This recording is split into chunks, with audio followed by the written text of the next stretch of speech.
السلام علیکم محترم سامعین، کیا حال ہے؟ امید کرتا ہوں آپ سب ٹھیک ہوں گے۔ میں ہوں اسلم مدنی، آپ دیکھ رہے ہیں میرا یوٹیوب چینل دین اسلام۔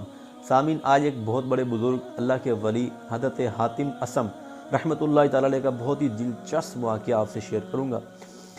حضرت حاتم اسم رحمۃ اللہ تعالی علیہ کی ولایت بہت مشہور تھی۔ آپ بہت پہنچے ہوئے اللہ کے ولی اور بہت بڑے عالم دین تھے۔ آپ کے پاس ایک مالدار شخص آیا، اس نے آ کر آپ کو اپنے گھر کھانے کی دعوت دی کہ آپ میرے گھر پہ آ کے کھانا کھائیں، میں آپ کی خدمت کرنا چاہتا ہوں۔ آپ نے دعوت کو قبول فرما لیا، لیکن اس شخص کو کہا کہ میری 3 شرطیں ہیں، 3 شرطوں پر میں تمہارے گھر کھانے کے لیے آؤں گا۔ پہلی شرط میری یہ ہے کہ میں تمہارے گھر آ کے جہاں بیٹھنا چاہوں گا بیٹھوں گا، مجھے کسی قسم کی روک ٹوک نہیں چاہیے۔ اس شخص نے کہا ٹھیک ہے، آپ جہاں بیٹھنا چاہیں آپ بیٹھیں گے، آپ کو کوئی نہیں روکے گا۔ دوسری شرط، میں تمہارے گھر آ کے دعوت پر جو کھانا چاہوں کھاؤں گا، مجھے کوئی قسم کی روک ٹوک نہیں ہوگی۔ اس شخص نے سوچا کہ کیا پتہ بزرگ جو ہیں اچھی گوشت نہ کھاتے ہوں، سبزیاں کھاتے ہوں، تو میں ایسا کروں گا، فروٹ، سبزیاں، گوشت، ہر چیزیں جو ہیں کھانے کی ڈش میں رکھ دوں گا، آپ کو جو کھانا ہوگا آپ کھا لیں گے۔ آپ نے کہا میری تیسری شرط یہ ہے کہ میں جو کہوں گا میری بات پر عمل کیا جائے گا۔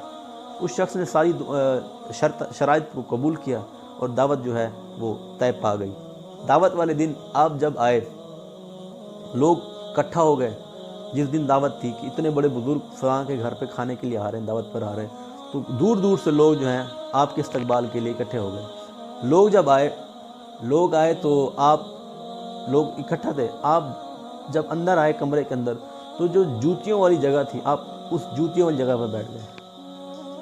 یہ آپ کی عاجزی تھی، کیونکہ پھر وہ جو صاحب دعوت تھا، جو گھر والا تھا جس نے دعوت دی تھی، وہ آپ کے پاس آیا۔ اس نے آ کر کہا کہ حضور آپ جوتیوں والی جگہ پہ بیٹھ گئے، آپ کے لیے میں نے تو تخت بچھایا ہے، عالی شان کرسی سجائی آپ کے لیے۔ آپ نے فرمایا میں نے آپ سے پہلے کہا تھا کہ میں جہاں چاہوں گا وہیں بیٹھوں گا، لہذا تم مجھے نہیں روک سکتے۔ اس نے کہا ٹھیک ہے، آپ جہاں بیٹھنا چاہیں آپ بیٹھ سکتے ہیں۔ پھر کھانا لگا، دسترخوان سج گیا، کھانا پر عالی شان ڈشیں، ہر طرح کے کھانے، ہر طرح کے فروٹ اور اس دسترخوان پر سج گئے۔ لوگ بیٹھ گئے۔ جب کھانا شروع ہونے لگا، لوگوں نے کھانا شروع کیا، تو آپ نے اپنی جیب سے ہاتھ مار کے روٹی کے خشک سوکھے ٹکڑے آپ نے نکال لیے، ان ٹکڑوں کو آپ نے کھانا شروع کر دیا۔ اس شخص نے دیکھا کہ حضور میں نے آپ کے لیے اتنے عالی شان کھانے بنوائے ہیں اور آپ روٹی رہے ہیں، آپ سوکھے ٹکڑے کھا رہے ہیں۔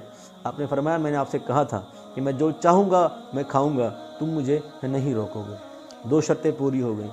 تیسری شرط، جب لوگوں نے کھانا کھا لیا، کھانے سے فارغ ہوئے، آپ نے کہا کہ ایک توا منگاؤ اور اس کو آگ پر کھڑا کر دو، اس کے نیچے آگ جلا دو۔ توا بہت بڑا منگایا گیا، اس کے نیچے آگ جلا دی گئی۔ اس کی تپش سے، اس کی ہیٹ سے اتنا وہ تپ گیا کہ بالکل سرخ ہو گیا توا۔ تو آپ نے جوتا اتار کر آپ اس توے کے اوپر کھڑے ہو گئے۔ توے پر کھڑے ہو کے آپ نے کہا کہ یا اللہ، آج میں نے یہ روٹی کے سوکھے ٹکڑے کھائے ہیں۔ آپ نیچے اتر آئے۔ آپ نے لوگوں سے کہا کہ آج آپ نے جو کھایا ہے اس کا حساب اس توے پہ کھڑ کے آپ سب دیں۔ سامعین، لوگوں کی چیخیں نکل گئیں کہ حضور آپ تو اللہ کے ولی ہیں، یہ تو آپ کی کرامت ہے کہ آپ توے پر کھڑے ہو گئے، ہم کیسے کھڑے ہو سکتے ہیں؟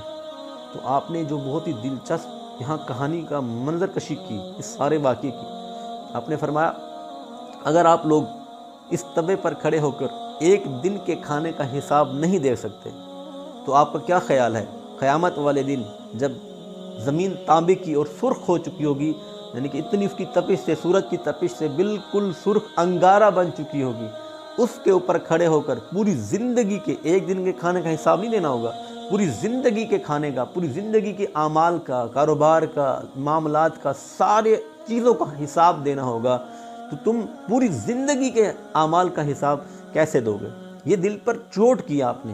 تو اس حکایت کو سن کر، اس سبق آموز واقعے کو سن کر سارے لوگوں کی چیخیں نکل گئیں اور کئی سارے لوگوں نے آپ کے ہاتھ پر توبہ کی اور اپنے گناہوں سے توبہ کر کے سچے مسلمان بنے، نمازی بن گئے۔